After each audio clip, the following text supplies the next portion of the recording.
Hello दोस्तों, स्वागत है आपका अपने YouTube channel RRB study point में। दोस्तों आज हम एनसीईआरटी सार संग्रह महेश कुमार बरमाल जी के बुक फिजिक्स के सार संग्रह फिजिक्स के हम चैप्टर होगा विद्युत धारा एवं चालकता के क्वेश्चन का डिस्कशन करेंगे। इसमें सारे क्वेश्चन जो होगा वन लाइनर के फॉर्मेट में होगा और एक कक्षा 6 से लेकर के 12 तक के जो भी इंपॉर्टेंट क्वेश्चन है उसी को इस बुक में संग्रह किया गया है। और ये रोज़ शाम 7 बजे वीडियो आता है, तो आप इस वीडियो को देखना मत भूलिएगा। अगर आप इस चैनल को सब्सक्राइब नहीं किए तो आप इस चैनल को सब्सक्राइब कर लीजिए और साथ ही साथ बेल आइकन भी दबा दीजिएगा, ताकि मैं जब भी वीडियो अपलोड करूँ तो सबसे पहले आप तक नोटिफिकेशन पहुंच जाए। और दोस्तों अभी तक आप हमारे टेलीग्राम चैनल से नहीं जुड़े तो आप हमारे टेलीग्राम चैनल से जुड़ जाइए। टेलीग्राम चैनल का लिंक आपको इस वीडियो के डिस्क्रिप्शन में मिल जाएगा, उस पर क्लिक करके आप वहाँ से जुड़ जाइए और सभी वीडियो का PDF समय से प्राप्त कर सकते हैं। और रोज़ शाम को आरती से कुछ होता है कुछ भी लगाइए। तो चलिए दोस्तों, बिना किसी देरी को वीडियो को स्टार्ट करते देखते हैं पहली क्वेश्चन क्या है।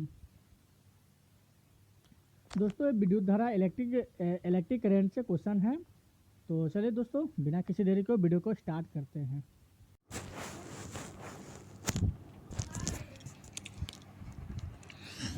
पहली क्वेश्चन है कि हैलोजन लैंप का तंतु किस मिश्र धातु का निर्मित होता है।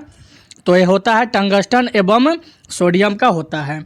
1 किलोवाट का मान कितना होता है। तो 3.6 इंटू 10⁶ जूल के बराबर होता है। अगली प्रश्न है कि जलते हुए विद्युत बल्ब के तंतु का तापमान कितना होता है। तो 2000 डिग्री सेल्सियस से 2500 डिग्री सेल्सियस तक होता है। और बिजली के बल्ब की तुलना में फ्लोरेसेंट ट्यूब विद्युत ऊर्जा का प्रकाश ऊर्जा में अधिक मात्रा में परिवर्तित करती है, इसलिए बिजली के बल्ब की तुलना में फ्लोरेसेंट ट्यूब का अधिक उपयोग किया जाता है। फ्यूज में प्रयुक्त होने वाले तार क्या विशेषता होती है। तो उच्च प्रतिरोध शक्ति तथा निम्न गलनांक होता है। अगली प्रश्न है कि विद्युत बल्ब का तंतु किससे निर्मित करता है। तो टंगस्टन को करता है। और स्टोरेज बैटरी को चार्ज करने हेतु किस धारा की आवश्यकता होती है। तो दृष्ट धारा की आवश्यकता होती है। अगली प्रश्न है कि डायनेमो बिजली उत्पादन हेतु प्रयोग में लाया जाता है। यह ऊर्जा से किस प्रकार संबंधित है। तो यह यांत्रिक ऊर्जा को विद्युत ऊर्जा में परिवर्तित करता है। और कम वोल्टेज पर कार्य करने पर विद्युत मोटर जल जाते हैं, क्योंकि वे अधिक विद्युत धारा खींचते हैं जो वोल्टेज के प्रतिलोमानुपाती होती है। अगली प्रश्न है कि टरबाइन व डायनेमो से बिजली को प्राप्त करने में ऊर्जा के किस रूप में विद्युत ऊर्जा से परिवर्तित किया जाता है। तो यांत्रिक ऊर्जा का। अगली प्रश्न है कि घर में सुरक्षित विद्युत सप्लाई के लिए उपयोग में लाए जाने वाला फ्यूज तार निम्न गलनांक वाली धातुओं से निर्मित होते हैं। ट्रांसफार्मर किसके लिए प्रयुक्त होते हैं। तो विद्युत धारा के वोल्टेज को निर्मित करने के लिए होते हैं। प्रत्यावर्ती धारा को दृष्ट धारा में परिवर्तित करने वाले यंत्र को क्या कहते हैं। तो रेक्टिफायर कहते हैं।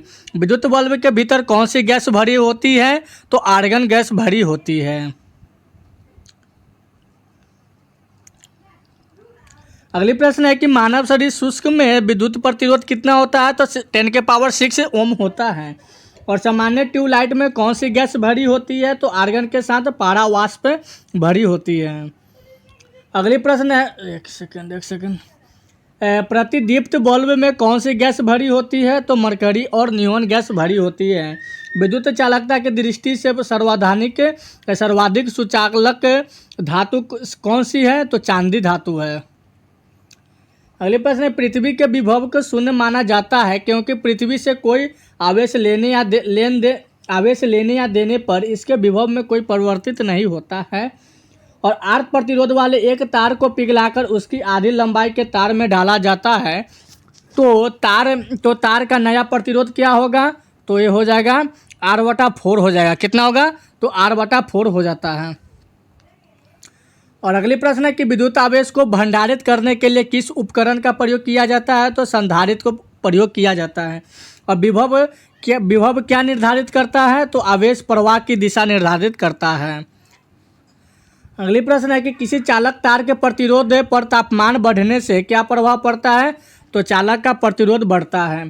श्वेत प्रकाश को नली में कैसे उत्पन्न किया जाता है। तो तंतु को गर्म करके किया जाता है। विद्युत ऊर्जा को यांत्रिक ऊर्जा में परिवर्तित करने वाली युक्ति कौन सी है? तो मोटर विद्युत है। क्या है? यह विद्युत मोटर है। और विद्युत चुंबकीय प्रेरण पे आधारित युक्ति के दो उदाहरण कौन से हैं? तो डायनमो एवं विद्युत मोटर है। अगले प्रश्न है कि प्रत्यावर्ती धारा एवं विभवांतर धारा को मापने के लिए क्रमशः मीटर एवं वोल्ट मीटर का प्रयोग किया जाता है। अगली प्रश्न है कि अति चालक का प्रतिरोध कितना होता है? तो लगभग 0 होता है।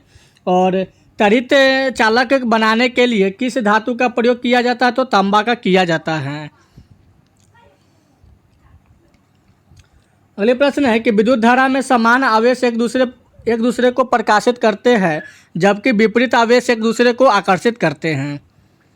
उसके बाद फ्रेंड है कि अगली चैप्टर है कि चालकता क्या है? चालकता है कॉन्ट्रडिक्टिव है। तो चलिए इससे क्वेश्चन देखते हैं। प्रश्न है कि सिलिकॉन, कार्बन एवं जर्मेनियम किसके उदाहरण है? तो अर्धचालक के हैं। अर्धचालक की चालकता किस ताप पे अधिकतम होती है? तो 0 ताप पर अधिकतम होती है। अब परम शून्य ताप पर अर्धचालकों में विद्युत प्रतिरोध कितना हो जाता है? तो अनंत हो जाता है। और ऐसे पदार्थ जिनसे होकर विद्युत आवेश का प्रवाह सरलता से नहीं होता है क्या कहलाते हैं? तो अचालक कहलाते हैं। है कि अगली पॉइंट है कि चालक पदार्थ के उदाहरण। तो चालक पदार्थ के उदाहरण जैसे धातु में हो गया लोहा, चांदी, तांबा, इस्पात, अशुद्ध जल, पृथ्वी, वायु, ग्रेफाइट इत्यादि। और अचालक पदार्थ के उदाहरण है। अचालक पदार्थ के रबर, लकड़ी, अशुद्ध जल, कांच, चीनी मिट्टी, कागज, मोम, रुई। उसके बाद रेशम है, प्लास्टिक है, एबोनाइट है, चमड़ा इत्यादि। ये सब जो है अचालक पदार्थ के उदाहरण हैं। और अगली प्रश्न है कि अति चालकता के क्या लक्षण होते हैं? तो शून्य प्रागम्यता होते हैं।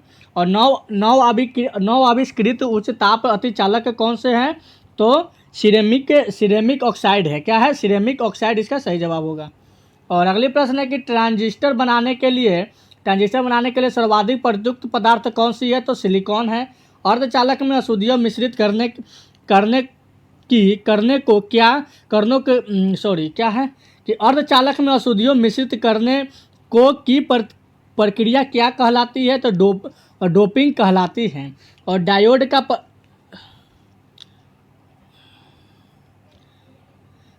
का प्रयोग किस लिए होता है? तो एसी वोल्टेज को डीसी वोल्टेज में परिवर्तित करने के लिए होता है।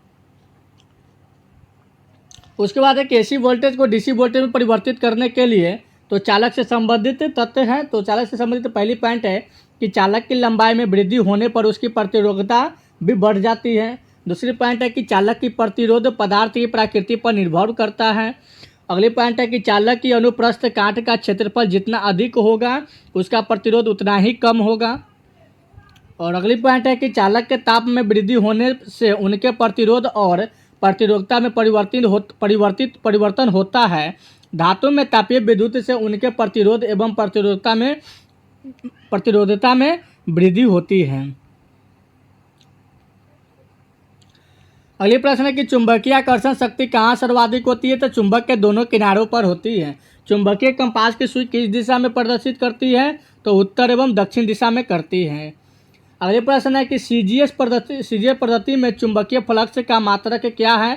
तो मैक्सवेल है। ऐसा ताप जो लौ चुंबकीय प्रकृति एवं अनुचुंबकीय प्रकृति के मध्य प्रदर्शित होता है क्या कहलाता है? तो क्यूरी ताप कहलाता है। और किसी चुंबक की आकर्षण शक्ति न्यूनतम कहाँ होती है? तो चुंबक के मध्य में होता है। प्राकृतिक चुंबक किस धातु के अयस्क होते हैं? तो लौह के होते हैं।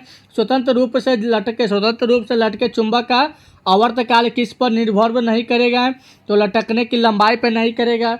और चुंबकीय आमोत्तर के तल में नती सुई किस दिशा में होगी? तो ऊर्ध्वाधर में होगी।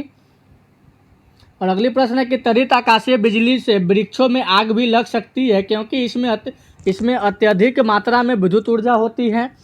और सभी चुंबकीय पदार्थ का चुंबक गुण कब कम होता है? तो जब वे बहुत अधिक गर्म होते हैं।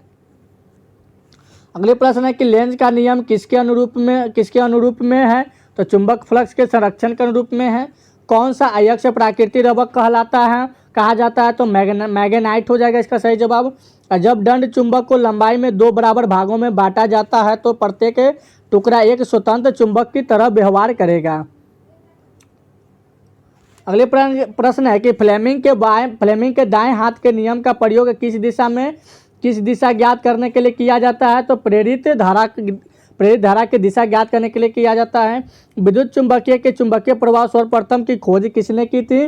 तो हैंस क्रिश्चियन ऑस्ट्रेट के द्वारा किया जाता है।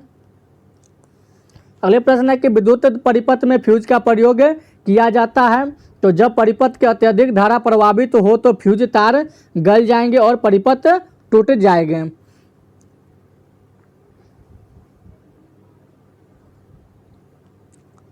अगली पॉइंट है कि जो धातु विद्युत की सबसे अच्छी सुचालक होती है उसका विशिष्ट प्रतिरोध सबसे कम होता है। तो चलिए दोस्तों, आज की क्वेश्चन यहीं पे समाप्त होती है। अगर वीडियो अच्छा लगे तो लाइक और शेयर कर दीजिएगा। चैनल पे पहली बार आए हैं तो चैनल को सब्सक्राइब करके साथ ही साथ बेल आइकन भी दबा दीजिएगा। तो चलिए दोस्तों फिर मिलते हैं अगली